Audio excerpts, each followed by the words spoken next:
They've already made some decisions. I call it the fork in the road. 8th graders, 7th graders, 6th graders. You're at the fork in the road. Let's talk about some things that I shared. What were some of the bad things I've been through in my life so far? Go ahead, just say it. Abuse. So, abuse down here. Why did I start with a B? What else? No, she didn't die. That's okay. But no, I get it. The other people did. Death. Accused. Abandonment. Thank you. Just pretend it says abandonment. What else? What have I been through in my life, in my childhood, before I even got into high school? Home issues? Yes. No dad. What else? That's about enough, isn't it? Yes. Bullied.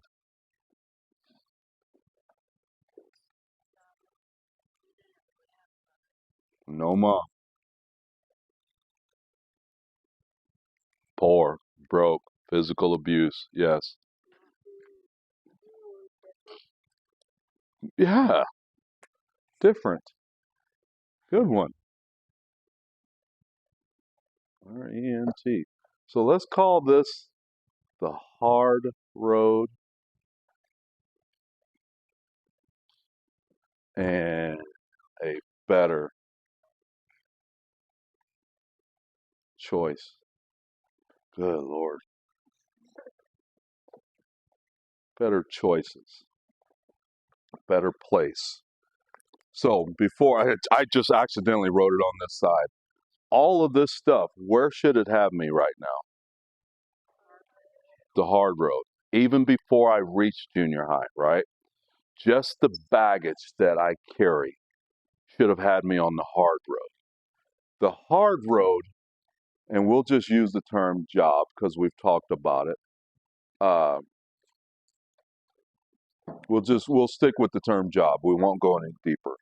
The hard road, a person with this kind of damage going into junior high can be here. It's easy. I'm already on that side. Like I said, I didn't mean to write it this way. This has already got me on that side, doesn't it? It's already taken me to the job. It's already taken me to a harder life. It's already helping me recreate this same stuff. Because listen, if you don't know any better, this is how life goes. We typically create the same life that we come from if we don't pay attention to it, whether it's a great life or a bad life. See, my brother and my sister, they created the same life because they didn't have what I have. They didn't have the secret that I'm sharing with you guys. That's simple. It is as simple as that. They didn't have the secret. So with the stuff, and they never had to deal with any of this. Yes, my brother spent 29 years in prison. My sister has been in and out of jail. But the abuse and the things that I shared, their story was nothing like mine. I was the oldest child. They both had fairly decent dads, and financially they were okay. The oldest, normally carries the brunt of that stuff.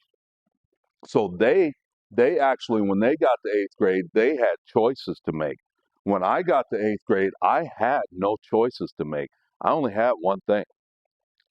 What do you guys think allowed me to overpower this to get my life on that side, and I didn't even know what was happening? What caused that? Yes. Talking to people. Keep going. The part of it we add. Yes. Football. What do you mean? Like you got into college, you got to be able to play football, Which means what? and you had teammates that could help you with stuff, coaches, teachers. Coaches and teachers. Yes. Yes, but I didn't know it. I didn't know it. I didn't know it. Amen, brother. Who else? Yes. Yes. Football gave me hope, but I had no idea. Yes. No, I didn't. I just started that like 2 years ago. You guys have hit it. It was my dream to play football. My dream to play football because I heard a story about my dad when I was a small child of how great of a football player he was. I wanted to be like him because I didn't have him. And I heard it way back when, grade school, preschool, that far back. So I knew that when I got to ninth grade, I was going to play football. So through the abuse, the financial stuff, the mom, the parent, all of this stuff, that at least kept me right here. And then football, as you said, thank you, young man. What's your name? Colton. Fantastic. Football then helped me make that decision. In junior high, you guys are right here, right now. This is where you're at, right here, right now. Eighth graders, raise your hands again. You're right here. And you've got some decisions to make because you're going through puberty, you're growing, you're changing your emotions and all of these things and what your thoughts are and what's happening. You've got some major decisions to make. Like you still got 4.5 years of school left to go, but you don't want this thing right here. I promise you, you don't want this. And some of you've already been told this is what you're supposed to do in life, and it's not. You're supposed to make decisions to go there, the career, the life you want, the enjoyment. At no point for the rest of your lives you have an excuse of saying, I didn't know any better now. There are millions of eighth graders, seventh graders, and sixth graders that will never hear this message. You now have zero excuse. I don't care if your life is like this or not, because I pray that it's not. But I've probably hit some nerves with some of you of some of these things. But at this point, I need, and I don't need, because I'll never meet you again, maybe, unless you message me down the road. You need you to every day you walk into the school, to walk in, to enjoy yourself, to play football, to play whatever sport, to do these things. But you need every day that you need to walk into the school every day with, who am I supposed to be? What am I supposed to do? Sir, what's your name? John. What's your last name? Mr. Snobble, did I say it right? Mr. Snobble, what do you think I'm good at? And he's going to he's going to tell you some things about yourself. Ask your teachers, ask your parents. And every time you're asking about you, this is a time for you to be selfish, for you to create you. Because you might have a mom that says you're going to go work a job. You might live in a community that says you're going to work a job. You got to understand, life is always trying to pull you over here. You are responsible, and I pray your parents are doing it too, and I know your teachers are doing it, are responsible for pushing you over here. How you think, how you act, how you treat yourself, how you treat people, the way you talk, all of that makes a difference. If you're a potty mouth, if you're lazy, if you're a procrastinator, if no one makes you do your homework, then you've got to make yourself do it. You've got to make yourself do the work. You've got to ask these guys, please help me be accountable. You've got to be open and brutally honest enough with yourself, and then find one of these amazing people in this school. If you don't have it at home, if you have it at home, you're blessed. And you can ruin that too, but you're blessed. You're already being pulled this way. But find one of these amazing people to help you move this way, to help you move this way in life. I promise you, you don't want to go here. For some of you, all you got to do is look at your parents that are here. And I'm not saying anything negative about them. I'm just saying they may have never heard it. Maybe, I mean, think about where I come from. Everything in my life says I should have been here. I should have been here. I should be on my second or third marriage because of how I was raised around that kind of stuff. I financially, Lord knows where I should be. Education-wise, I shouldn't have any. Remember what I said? I'm the first one to get a high school diploma and I have college degrees. All because of that silly game. I had no idea that that game, it was over here. Football was always out here. It was always out here. And I was just working my way. Every time something happened in life, I get blamed for murder. My sister goes through this, my dad, my mom, and I just kept working towards it. And I just kept working. It's never a straight line. It is never a straight line. Don't expect it to be. because there are powers that be that will still try and pull you. The world is a crazy place. It'll still try and pull you. You've got to look at yourself in the mirror every morning and say, I'm beautifully and wonderfully made.